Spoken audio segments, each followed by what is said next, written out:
Можеби малкуми не знаат дека во околината на Прилеп има риово. Може да се најдат голем број на винарници издлабени во карпи, каде во минатото се подготвувало виното. Според археолозите, овие објекти потекнуваат од римскиот период, но истражувачот и писател Тренчо Димитриовски смета дека дел од нив потекнуваат дури и пред римскиот период. Една од побогатите области со вакви винарници е местноста викана Задград кај Прилеп. Тука може да се најдат десетици вакви уникатни објекти. Токму на оваа тема Димитриовски утре ќе има предавање во градската библиотека Борка Талески во Прилеп. Сметам дека некои од нив се и од постаро потекло. Некои се може би и од поново потекло, не само од римскиот период. Не знаеме точно до кога се употребувале, може би во турскиот период се употребувале. Сметам, бидејќи кај некои од овие објекти се во нивна близина се среќаваат и културни остатоци од преисторијата, например. Например, тука некаде не многу далеко од овде кај Мрамораник, еден винарник со доста нагласени димензии, има остатоци од населба од енеолитот и бронзаното време.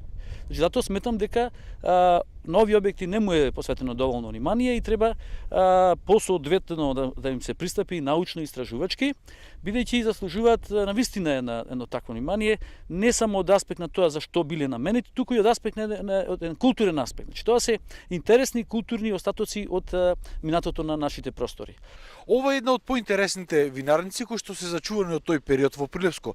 И таа е наречена троделна винарница. Во првиот дел, во големото корито, се дробело и мечело грозјето. Потоа низ овој канал протекувало тука и се собирал сокот од грозјето, каде што сега се наоѓа моментално оваа вода, и од тука оние кои што се занимавале со земјоделство го собирале сокот и потоа го правеле виното. Овие винарници се доказ дека во минатото Прилепскиот регион бил крај каде, за разлика од денес, на големо се одгледувало грозје.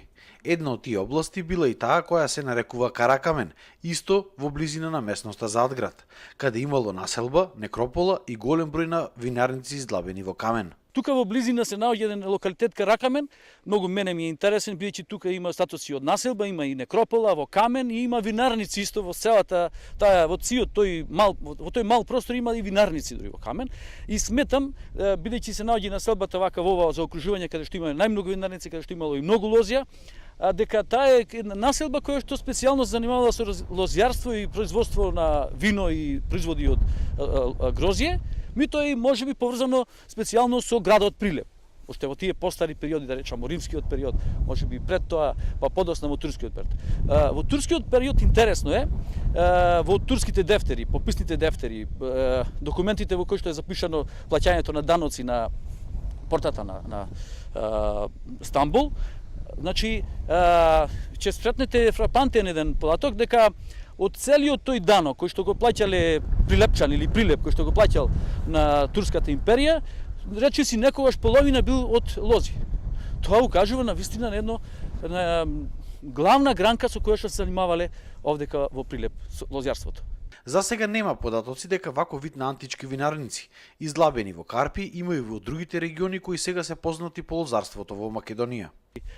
Дури мислам дека се внимавало и на амбиентот во кој што биле работени, односно се внимавало да биде присутен моментот на Дионис, значи тој митолошки, религиско-митолошки момент да асоцира, значи, на покровителот на виното. Бидејќи некогаш во близина на овие објекти имаме некои чудни карпи со чудни форми, со антропоморфни, зооморфни форми, со некои чудни длабнатини, така натаму, па дури и символика на самите карпи во непосредна близина на винарниците, на објектите во камен.